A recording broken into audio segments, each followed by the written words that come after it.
I'm Ben Meiselas from the MeidasTouch Network, and this is a breaking news alert. The 11th Circuit Court of Appeals has just granted the Department of Justice's motion to expedite their appeal, which challenges Judge Aileen Cannon's order, where she asserted equitable jurisdiction over the matters relating to the search warrant that was executed at Mar-A-Lago on August 8th. Now, previously, the 11th Circuit granted the Department of Justice's motion for partial stay, returning to the Department of Justice the 100 classified records obtained in connection with the search warrant at Mar-A-Lago, as the Department of Justice argued and the 11th Circuit agreed was causing irreparable harm if they cannot use those documents in connection with their criminal investigation or get their own documents back. But here, the Department of Justice is appealing the overall assertion of jurisdiction, and the Department of Justice is saying these are very serious national security issues. We've already pretty much briefed Judge Aileen Cannon's lack of jurisdiction in connection with the motion for partial stay. Let's get the show on the road. Donald Trump will likely want to delay it. Let's not have any delays. We need an expedited briefing schedule, and the 11th Circuit agreed here. And let me read for you the order by the 11th Circuit. Order, appellant's motion, that's the DOJ, motion to expedite the appeal, to make the overall appeal go quicker, is granted. The court directs the clerk to expedite the appeal for merits disposition purposes. Merits disposition purposes means on the, not like an emergency order, like on the overall merits to Judge Aileen Cannon's assertion of equitable jurisdiction. Having consulted with the chief judge, the appeal will be assigned to a special merits panel from the classified appeals log randomly selected by the clerk. That panel will decide when and how to hear oral arguments. So it's going to be going before a different panel that will be randomly selected from the classified appeals log. And the court sets the following expedited briefing schedule with no extensions allowed. I think that's one of the most important parts of this order, because one of the things Donald Trump would likely try to do is ask for extension after extension and try to drag this appeal out into late 2023. And here the 11th Circuit is saying, no, no, no. The court sets the following expedited briefing schedule with no extensions allowed. Appellants. This is the DOJ's initial brief is due on or before October 14, 2022. Appellee's response brief is due on November 10th, 2022. And appellant's reply brief, DOJ's reply brief, if any, is due on November 17th, 2022. So all of the briefing will be completed by November 17th, 2022, and the new merits panel, which will be randomly selected, will decide when oral argument is to take place. But this expedited schedule shows that the 11th Circuit is taking this process very seriously, and the no extensions, while it doesn't say this directly in the order, is a message to Trump, which is no delays. We are not countenancing any delays or trying to turn this process before us into a circus. And this largely mimics a few extra days added here from what the Department of Justice had requested in their motion to expedite. The Department of Justice requested the initial brief to be due on October 14th. That's the same. That appellee's Trump's response brief is due November 10th, 2022. And appellant's reply brief, if any, is due November 17th, 2022.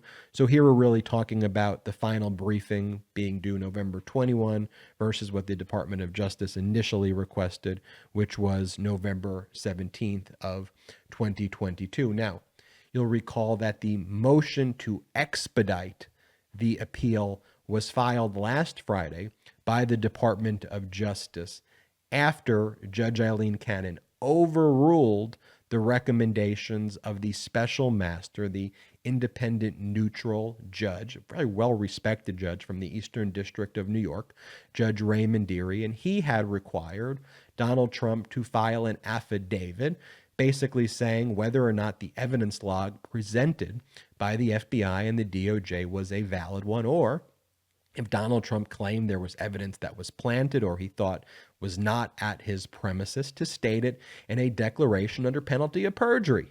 After all, Donald Trump was the plaintiff who brought this case and initiated the special master proceeding. And the special master's like, I want to know if you're claiming that they planted records and my job is to help rule on the designations of these records. Are you saying that they're planted?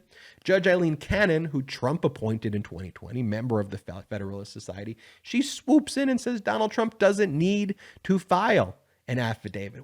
All legal observers were like, what? He's the plaintiff. Why wouldn't he have to file an affidavit? What are you doing, Judge Aileen Cannon? And it's so rare for a district court judge to overrule their special master like that, especially where their special master is one of the most respected judges in the country and a former the former chief judge of the Eastern District of New York and a former FISA judge. And that's Judge Raymond Deary's qualifications. Also, Judge Raymond Deary said, Donald Trump should have to respond to the categories that he wants to label, whether he thinks it's a presidential record, or personal property, or executive privilege, which he should never be able to assert executive privilege, but if he wants to claim it, or attorney-client privilege, on a rolling basis as these documents are made available to him for judicial efficiency. Judge Aileen Cannon was like, let's not do it on a rolling basis. Let's wait until the end. Why?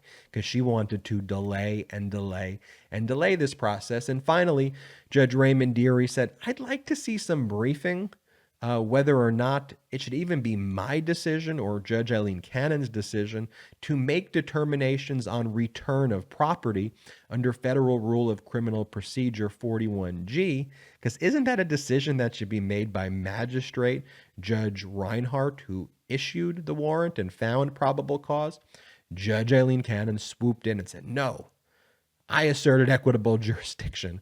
I'm going to be the one making that decision. She wrote that in a footnote. And so finally last week, the Department of Justice was like, look, we got our 100 classified records back. We were trying to tolerate this Judge Aileen Cannon, but she's making these ridiculous and absurd orders, which are prejudicing us and making a mockery of this system. And we still need our other records back. And we went through this ridiculous process, and Judge Raymond Deary's who they wanted, and we like Judge Raymond Deary, and he's making orders, but now she's overruling him. All right, 11th Circuit, step in here. We need an expedited schedule. We need to stop this from happening. You've seen our prior briefing with respect to the classified records. You know what a clown show Judge Aileen Cannon's court is. Step in, do something right now. And here the 11th Circuit is saying, gotcha.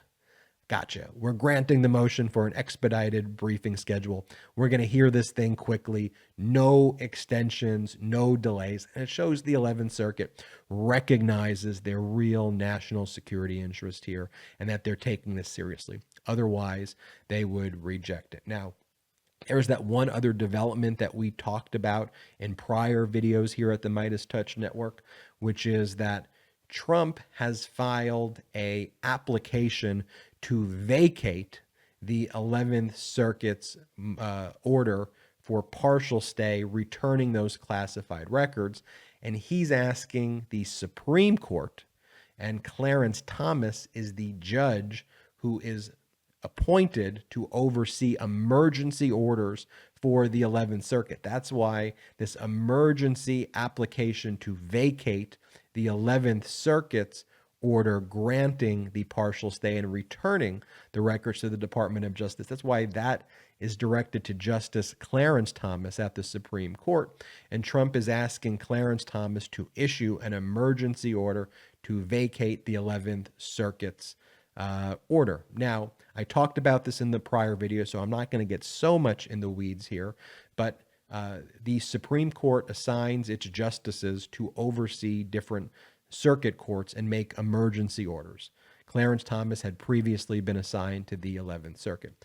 He can make an emergency order that vacates the 11th Circuit, although that order was made by two Trump-appointed judges and one Obama in a per curiam decision. So they made it collectively and they made it on a unanimous basis. But even if Clarence Thomas were to step in and to somehow disrupt or vacate that motion for or the order for partial stay by the 11th Circuit, Clarence Thomas's emergency order could then be revisable by the entire Supreme Court. And additionally, the matter could then be heard before the entire Supreme Court, who could and almost likely would if Clarence Thomas were to intervene and so patently make an unlawful order here to vacate what the 11th Circuit did. The overall Supreme Court can jump in. And even though I think there's lots and lots and lots of problems, just to put it lightly on this video with the Supreme Court, they would do that if Clarence Thomas were to intervene. But I talked about this on the other video. Again, I don't want to get so much in the weeds here as well. I do think, though, that Trump's application to Clarence Thomas is mooted by the fact that Judge Aileen Cannon revised her special master appointment order after the 11th Circuit made its ruling allowing for the partial stay in the return of those records, where she excluded the 100 classified records from the special master order. So it's not even what the special master is reviewing anymore. And so I think that's one of the things the Department of Justice will point out. Also, the law is so clearly well established, and you had a per curiam decision by the 11th Circuit. The 11th Circuit's known as kind of a right-wing court, and so if Clarence Thomas were to step in and attack the 11th Circuit for Donald Trump, he could kind of be hurting himself for kind of future opinions where they rely on the 11th Circuit. So we'll see what happens there, but that order relates to the motion for partial stay, which was an emergency order of itself, returning those classified records. But here, what this appeal is about, that the Department of Justice has filed the motion to expedite the appeal, which the 11th Circuit has granted, is the overall merits, right? What the partial stay was, a partial stay pending the overall appeal on the merits. We want our 100 classified records back. We got them back pending our overall appeal, because one of the elements you show when you have to make that motion for partial stay with the 11th Circuit is that you have this probability of success on the merits, on your merits-based appeal. And here, the merits-based appeal, which is now being briefed with those deadlines and dates I just gave you. October 14th, the DOJ brief. November 14th, Trump's response. November 21, and then oral argument thereafter. November 21 being the final reply brief from the Department of Justice, if any. That's the overall challenge to Judge Aileen Cannon's assertion of equitable jurisdiction on the merits, stating that she should not have intervened or been involved in this at all from the very outset. This matter should have just been handled before the magistrate, Judge Reinhardt. None of the elements for equitable jurisdiction are established. I mean, remember what the 11th Circuit held. The very first element, if you're asserting equitable jurisdiction as a federal court, is you have to find in a case like this that the FBI, in conducting its search, engaged in a callous disregard for the rights of the individual being investigated. Even Judge Aileen Cannon found in her ruling, where she appointed the special master, she found that there wasn't a callous disregard. And so the 11th Circuit said, Judge Aileen Cannon, that's the most important element. Your inquiry should have ended right then and there. There should be no more analysis. You should have not asserted equitable jurisdiction. But we're going to show you why you're wrong on the other factors. And one of the other factors is like the need to get your property back. And the 11th Circuit was like, it's not his property. The classified records don't belong to him. These are government records. So what need can he possibly have? Nor has he even asserted that he owns these documents. The other factor was irreparable harm to the plaintiff, and Donald Trump would be in this case because he's bringing the case of plaintiff. And again, the 11th Circuit's like, what irreparable harm could he face? These aren't his records. He's not claiming a possessory ownership. So are we going to say that in all cases where someone robs a bank, they'll suffer irreparable harm if they don't get the money that they stole back? No, that's completely an absurd way of analyzing this, Judge Aileen Cannon. And here the Department of Justice is saying, for their overall appeal, they're saying, look, 11th Circuit, that same analysis that you did right there with those factors as it relates to the classified records that you've agreed we should get back and we now have back, Same analysis with all the other records that Donald Trump stole. This unprecedented assertion of equitable jurisdiction by Judge Aileen Cannon is patently unlawful. Remove her from this case. Get her off this case. Predictions. I predict, and I'm confident in this prediction. I've been saying it. I called that the expedited briefing schedule would be granted. You know I did. You saw the other videos. Prediction.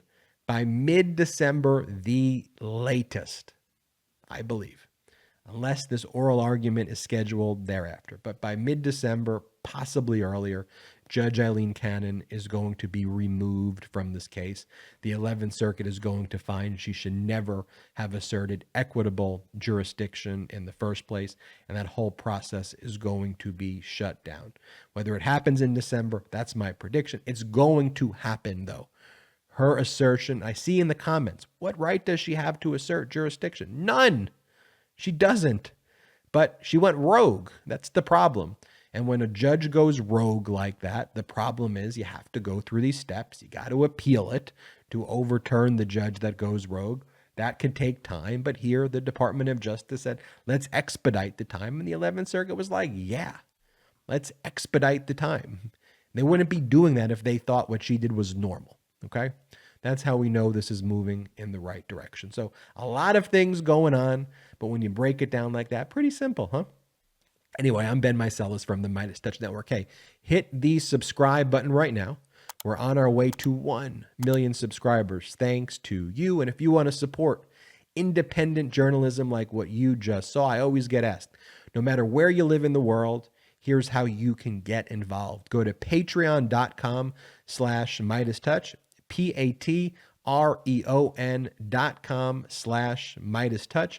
Different membership tiers with exclusive benefits. You can become a producer of the MeidasTouch podcast and have your name on the podcast. You could get postcards from me and my brothers. There's exclusive podcasts and other benefits. That's patreon.com/MeidasTouch. Until next time, I'm Ben Meiselas from the MeidasTouch Network. At MeidasTouch, we are unapologetically pro-democracy, and we demand justice and accountability. That's why we're spreading our message to Convict 45. That's right, gear up right now with your Convict 45 tees and pins at store.MeidasTouch.com. That's store.MeidasTouch.com.